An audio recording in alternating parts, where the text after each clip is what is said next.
Hi, welcome to preseason week 3 of Worse Than 10. I'm Bree Jolly. And I'm Daniel. And Keith couldn't be here this week. He had an emergency pipeline burst in Nebraska. I think Ryan Lochte had that same emergency in Rio, except he used a back alley near a bathroom. He did. Instead of an actual urinal. Created some vandalism too. Yeah. Yeah. Actually, I know how I actually urinate around and on everything when I'm drunk. I don't vandalize anything, but And then you do. do I? Yeah, you take the longest piss, dude. Like it's like you're like Tom Hanks like to from that on that one splash. scene where you're like, A League of Their Own, where he's taking the longest piss ever. I'm sure the viewers kind of know what I'm talking about. I multitask when I'm there. I text and change my fantasy lineup. Did you see New Jersey? I did. Or not new, but well, first time born? Who's the guy? Schmidt. Schmidt, yeah. This is a Christmas present from Nick Perna. Last Christmas. This is our punter, Bill's punter. Thank you, Nick Perna. Thank goodness he didn't get me our place kickers jersey. His last name is Gay. So, although he probably looked for it. Oh, I'm sure he did. Thank goodness he didn't Awesome. find it or have it made. So, a couple quick things we want to poke fun at. Did you see Tom Brady's new injury? What's the He new one? has. What's the new one? He has a small little micro cut on his thumb from scissors, Are you fucking kidding? so he can't throw right now. Wow. It is the tiniest cut ever. I've probably got it at work breaking a glass. It is ridiculous. There's To gotta call be. him a pussy is an insult to pussies. Yeah, it's got to be more to it So, than that. No, it showed it's the That's dumbest fucking- thing I've ever seen in my life. That's stupid. So that's really it. Dion Lewis is having some more surgery on his knee. He's going to be out for a couple months, but Don't draft that guy. nope. So most of you out there should be drafted this weekend. So we're going to talk about that. One thing we're going to talk about is cheat sheets. They're super tough to find online. Nobody has free ones. We found one free one.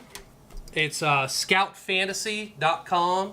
If you go on there, the thing with this one is totally free and printable to get. Although the wide receivers, they only go to 98, and the running backs, they go to 56, which isn't bad. The defenses, they only go to 12. So if you do that and bring your fantasy magazine with you, you'll probably be okay. I've used that website and that cheat sheet for a couple years, and I've done pretty good. I did win a trophy with it, but it's not that deep. What we did today, and I suggested, went to RotoWire. Pretty affordable. I paid $14.99 for a 1-month membership. I did it over the phone. Don't do it on their website. Actually call them. Got a 1-month membership, got the full draft kit, which I'm not going to use, but it gave me access to all their cheat sheets. We printed off, what did we print off? Six. Yeah, 6. I think. 6 of everything. I ran out of paper twice and I ran out of ink, but it's worth it. It's vast. The running backs go, and the wide receivers go to 200 and something. I won't even need it. It goes to like it's ridiculous how deep it is. It prints out, you can print all your individual defensive players.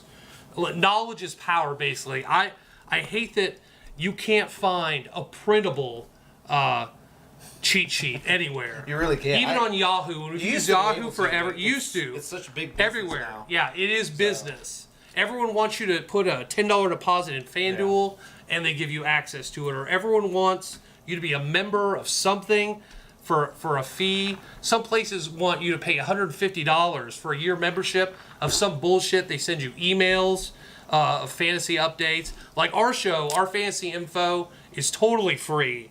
Now, we all have other jobs. We don't have time to, or we would totally make cheat sheets. But he has 2 jobs. I have 2 other jobs. Keith is fucking busy as shit with 2 kids, a stepkid, a wife, and a job that he has emergencies, has to get to all the time. So, but we totally suggest rotowire.com. pay the $14, as many cheat sheets as you want. Give them to your friends. Give them to your friends, make them buy you a drink. Don't use the magazine by itself. It's outdated. This is very up to date with the injuries and the bye weeks. It's very worth it. All right, we're going to talk about this half of the show. What players would we avoid in our upcoming draft? What we would avoid, like a Facebook invite from Ryan Lochte to go out drinking. You absolutely avoid. So what's your list first? I mean, it's curious. Sam Bradford, totally. I'm not going to get burned again. And he was my QB too, but I had to use him once in a while, and I'm never going to do it again. And this year, pretty much any Denver Bronco. Yeah. Because unless they fall, I mean, I'm not going to draft them where they're seated. Like if those receivers, and they're very good, Emmanuel Sanders and Thomas. They have no QB. Yeah, they don't have, no a good QB, and where they're seated, like in the second round, if he comes to me, I'm going to skip him for sure. Now, if it's fourth round and he's still sitting there, I'll grab him. Their defense, I'll totally jump on. I think they have a very good defense this year, but the running backs, they were a mess last year. You don't know who's the starter, and any Raven running back. Forsett, we don't even know what's going to happen with him. He's not even. They don't know who the starter is or it's going to be, and I don't trust any of it. So right now, all of it's unclear. I would avoid all of those for now. I actually had Justin Forsett on my list as well. I just don't know where he's going to land on the depth chart. So definitely avoid him. Victor Cruz. Is he even going to make the Giants squad? I mean, I remember I used to draft that guy too. I used to love Victor Cruz, and he is just... He made me want to keep Time Warner Cable. That's all I can say about him. Victor Cruz is why I'm not with Google Fiber. That's all I can say about him. He did some good.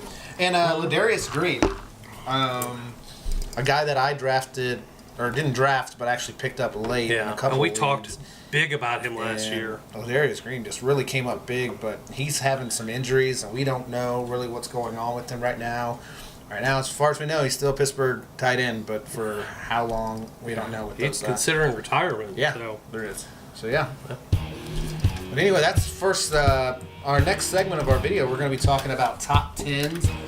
Top 15. Top 15s, actually. Sorry, top 15. Quarterback, wide receivers. Boom and bust.